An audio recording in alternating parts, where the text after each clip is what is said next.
Hello friends, welcome back to our mini vlog. ಇವತ್ತಿನ ವ್ಲಾಗನ್ನು ನಾನು ಮಕ್ಕಳು ಸ್ಕೂಲಿಗೆ ಹೋದ್ಮೇಲೆ ಸ್ಟಾರ್ಟ್ ಮಾಡ್ಕೋತಾ ಇದ್ದೀನಿ. ಲಾಸ್ಟ್ ವೀಡಿಯೋದಲ್ಲಿ ಅಮ್ಮ ಮನೆಗೆ ಹೋಗಿದ್ವಿ ಅಂತ ಹೇಳಿದ್ದೆ.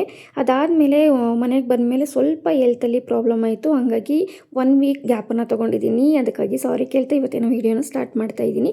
ಅಮ್ಮ ಊರಿಗೆ ಹೋದಾಗ ಅಮ್ಮ ಬದನೆಕಾಯಿ ಕೊಟ್ಟಿದ್ದರು. ಅದರಲ್ಲಿ ಯಾವುದಾದ್ರೂ ರೆಸಿಪಿನ ಶೂಟ್ ಮಾಡಿಕೊಂಡ್ರೆ ನಾನು ನಿಮ್ಮ ಜೊತೆ ಶೇರ್ ಮಾಡ್ಕೊತೀನಿ. ಇವಾಗ ಮಕ್ಕಳು ಹೋದ್ಮೇಲೆ ಸ್ವಲ್ಪ ಟೀ ಕಾಫಿ ಕುಡಿಯೋದು ಬಿಟ್ಟಿರೋದ್ರಿಂದ ಸ್ವಲ್ಪ ಮೈಂಡು ಅಷ್ಟಾಗಿ ನನಗೆ ಏನಾದರೂ ಮಾಡಬೇಕು ಅನ್ನೋ ಥರ ಇರೋದಿಲ್ಲ. ಹಂಗಾಗಿ energy low ಆಗಿರುತ್ತಲ್ವ.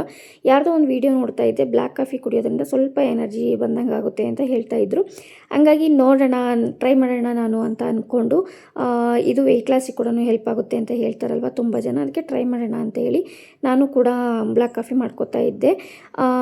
ಇದೇನಂದರೆ instant coffee powder ಇರಲಿಲ್ಲ, ಹಂಗಾಗಿ ನಾನು ಫಿಲ್ಟರ್ ಕಾಫಿ ಪೌಡರ್ ಇತ್ತು, ಅದರಲ್ಲೇ ಡಿಕಾಕ್ಷನ್ನ ತೆಗೆದುಕೊಂಡು ಇವಾಗ ನಾನು ಬ್ಲ್ಯಾಕ್ ಕಾಫಿನ ರೆಡಿ ಮಾಡ್ಕೋತಾ ಇದ್ದೀನಿ.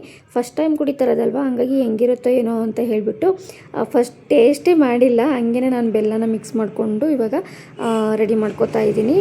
ಇದು ಆರ್ಗಾನಿಕ್ ಬೆಲ್ಲ ಮತ್ತು ಸಕ್ಕರೆಗೆ ಏನು ಹೆಚ್ಚಾಗಿ ಡಿಫ್ರೆನ್ಸ್ ಇರಲ್ಲ ಅಂತ ಹೇಳ್ತಾರೆ. ನಂಗೆ ಗೊತ್ತಿಲ್ಲ ಅದ್ರ ಬಗ್ಗೆ, ಅದಕ್ಕೆ ಸಕ್ಕರೆ ಅಂತೂ ಬಿಟ್ಟಿದ್ದೀನಿ, ಇವಾಗ ಬೆಲ್ಲನೂ ಬಿಡಬೇಕು. ಬಟ್ ನೋಡೋಣ, ಸ್ವಲ್ಪನೇ ಟ್ರೈ ಮಾಡೋಣ ಅಂತ ಅಂದ್ಕೊಂಡು ಬೆಲ್ಲನೂ ಈ ಥರ ಬ್ಲ್ಯಾಕ್ ಕಾಫಿ ಕುಡಿದ್ರೆ ಮಾತ್ರ ಯೂಸ್ ಮಾಡೋದಲ್ವ, ನೋಡಿ ಮಾಡಿಕೊಂಡ್ರೆ ಆಗುತ್ತೆ, ಅಥವಾ ಅದನ್ನು ಬಿಡೋದು ಏನು ಕಷ್ಟ ಆಗಲ್ಲ ಅಂತ ಅಂದ್ಕೊಂಡಿದ್ದೀನಿ. ಅದಾಗಿದ್ದಾದಮೇಲೆ ನಾನು ಕೂಡ ಬ್ಲ್ಯಾಕ್ ಕಾಫಿ ಕುಡ್ಕೊಂಡು ಇವಾಗ ಹೋಗಿ ಫ್ರೆಶ್ ಅಪ್ ಆಗಿ ಬರೋಣ ಅಂತ ಹೊರಟೆ.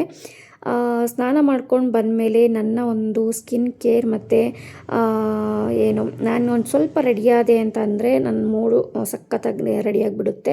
ಯಾಕಂದರೆ ಏನೇ ಒಂದು ಕೆಲಸ ಮಾಡಬೇಕು ಅಂತ ಅಂದರೆ ಎನರ್ಜಿ ಇಲ್ಲ ಅಂತ ಅಂದಾಗ ಫಸ್ಟು ಫ್ರೆಶ್ ಅಪ್ ಆಗಿ ಚೆನ್ನಾಗಿ ರೆಡಿ ಆದರೆ ಎನರ್ಜಿ ಬರುತ್ತೆ ಅಂತ ಅದನ್ನು ಟ್ರೈ ಮಾಡ್ತಾಯಿದ್ದೀನಿ. ಯಾಕಂದರೆ ಏನೇ ಒಂದು ಕೆಲಸ ಮಾಡೋಕ್ಕಾಗಿಲ್ಲ ಅಂತಂದಾಗ್ಲೂ ಯಾಕೋ ಆಗ್ತಾಯಿಲ್ಲ ಅಂತ ಅಂದ್ಕೊಂಡು ಕೂತ್ಕೊಳ್ಳೋಕ್ಕೂ ಈ ಥರ ಏನಾದರೂ ಒಂದು ಮಾಡಿ ಟ್ರೈ ಮಾಡೋಣ ಅಂತ ಹೇಳಿ ಮಾಡ್ತಿರೋದು. ಇವತ್ತು ದೇವಸ್ಥಾನಕ್ಕೆ ಹೋಗಬೇಕಿತ್ತು, ಸೋಮವಾರ ಆಗಿರೋದ್ರಿಂದ ದೇವಸ್ಥಾನಕ್ಕೆ ಹೋಗೋದು ಇದ್ದಿದ್ದರಿಂದ ನಾನು ಕೂಡ ರೆಡಿ ಆಗಿಬಿಟ್ಟು ವೆಯ್ಟ್ ಮಾಡ್ತಾಯಿದ್ದೆ. ನನ್ನ ಫ್ರೆಂಡ್ ಬರ್ತಾರೆ, ಅವ್ರ ಜೊತೆ ಹೋಗೋದು ಅಂತ ಹೇಳಿ.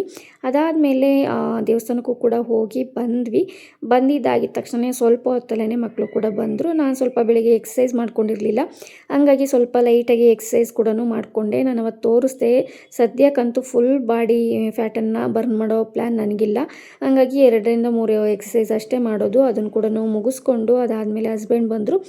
ನನಗೆ ಡ್ರೈ ಫ್ರೂಟ್ಸ್ ಪೌಡರ್ ಮಾಡಿದ್ನಲ್ವ, ಅದನ್ನು ಸ್ಟೋರ್ ಮಾಡೋದಕ್ಕೆ 1-2 ಗಾಜಿನ ಬಾಟಲ್ ಬೇಕಾಗಿತ್ತು. ಅದಕ್ಕೆ ಅಂತಲೇ ವಿಶಾಲ್ ಮಾರ್ಟಿಗೆ ಹೋಗಿ ಗಾಜಿನ ಬಾಟಲ್ನ ತೊಗೊಂಬಂದು ಅದನ್ನು ಕೂಡ ಸ್ಟೋರ್ ಮಾಡಿ ಎತ್ತಿಟ್ಕೊಂಡೆ.